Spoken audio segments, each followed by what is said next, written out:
Hello, my name is Star and today I'm going to talk to you about how to create sigils. Sigils are a really easy, simple form of witchcraft that anyone can do no matter where you are in your practice. Very beginner witches practiced it, and I'm sure that very advanced witches also do it. It's something very easy to learn, and there are very many different methods of trying to do this.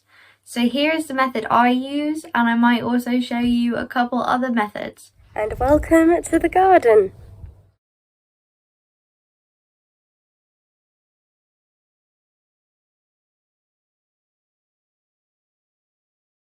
Here is an example of a sigil that I've made, and I'll show you how I've done this.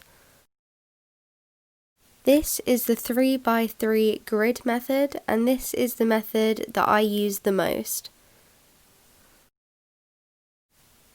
So the first thing you want to do is write out your message. So my example is I have good mental health. Once you've written your message, you want to take all of the vowels out. This is what mine looks like when it was done. Now you want to take out any repeating letters. Mine was pretty much the same as before, but mine ended up being without the word health entirely. Then you want to write the numbers 1 to 9 across your page.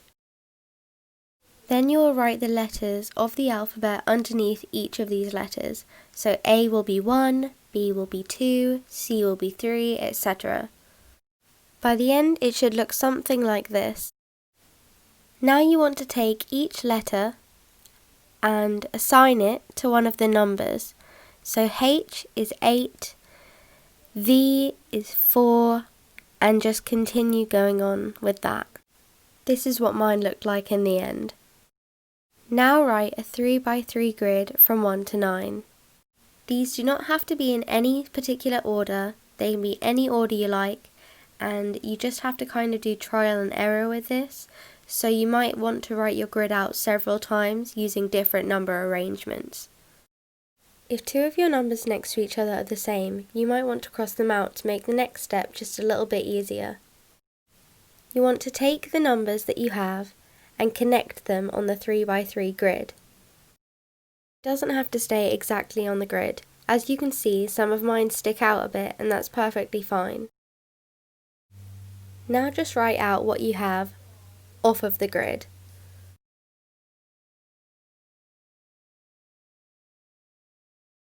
You can now decorate it in any way you like.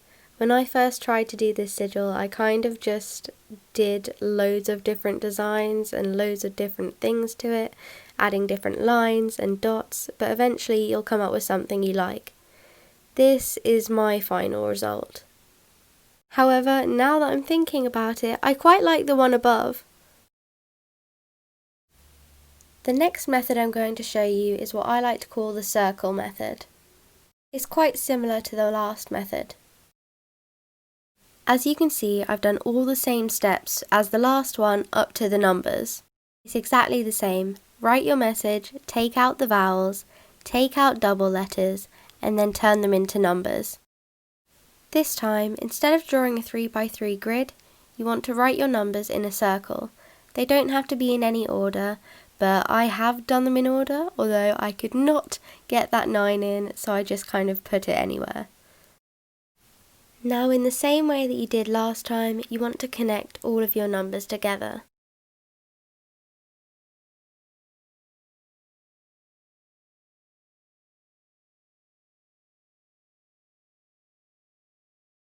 Then once again write it out without the numbers.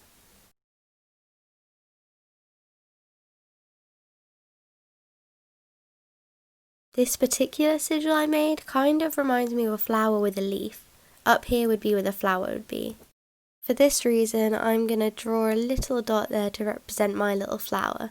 You can decorate yours in however way you like. The last method is the letter method, and it is quite different to all the other methods. I've done everything the same as last time, up to removing double letters. So I've written out my message, taken out the vowels, and then taken out my double letters. Now you want to take these letters and kind of join them together in one sigil. So you can pretty much do this in many different ways, and it will not look like any of your other sigils because there will be hidden letters in there, and you kind of just have to get them all in any way that you can.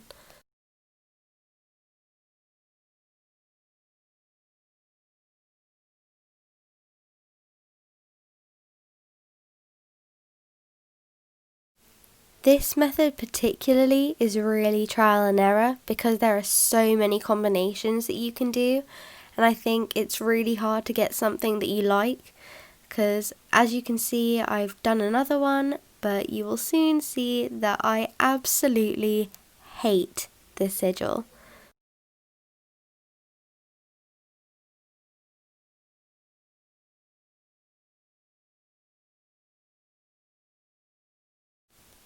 There's also a thing that these aren't very pretty.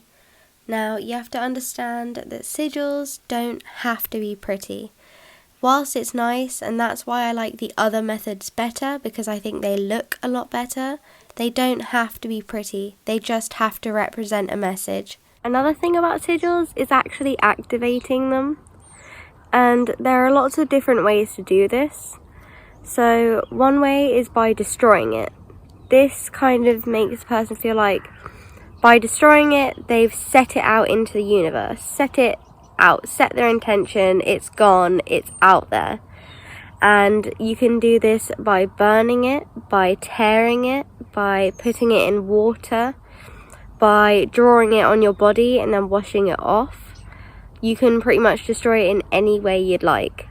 Some people might also want to do this by using their own blood or saliva on it, which I don't usually do, but it makes people almost think that they're putting their life force, their life energy into this sigil. And I think that's a really good way of looking at it, but it's just putting your own essence and your own energy into that sigil. Some other ways you can activate a sigil is also by doing things such as visualization, chanting, and meditation. These are all things that kind of help you imagine it happen over and over again. And again, it just gets it in your head, makes you think that this thing is going to happen, which is very positive. It will really help your result. But there are so many different ways you can do it, and you can find so many other ways online if you looked. Like, there are so many ways that you can do it. If you burn your sigil, I also, just kind of as an extra little tip, recommend using a candle of the colour that kind of represents your intention. So if it was to do with money or wealth, I might use a green candle. I just think it really kind of gets your intention out there. When you write one, write it as if it's already happened. This kind of makes you think that it has, makes you think that it will. I just think it's a really positive way of doing it, and it's a really effective way of writing a sigil. By this, I mean, instead of saying I want or I will have, you would put I have, I am, like things like that kind of show it in a present moment. Also, if you want to use any of the ones that I have made today, or change them up a little, or do anything with them, that is fine. Go ahead. I've put them out into the world now. Go for it. This is so much nicer than my normal background, isn't it? I mean, look at our tree. This was actually our Christmas tree last year, but we put it in the garden now because it is alive. And it is very small, but it has actually grown a lot. Like, most of this is from this past year, but I really like this tree. I hope this has been nice in the background, because I like this tree, so you better like this tree. Thank you so much for watching. I hope you have enjoyed. If you liked it, give it a like, maybe subscribe, and I will probably have another video out next week.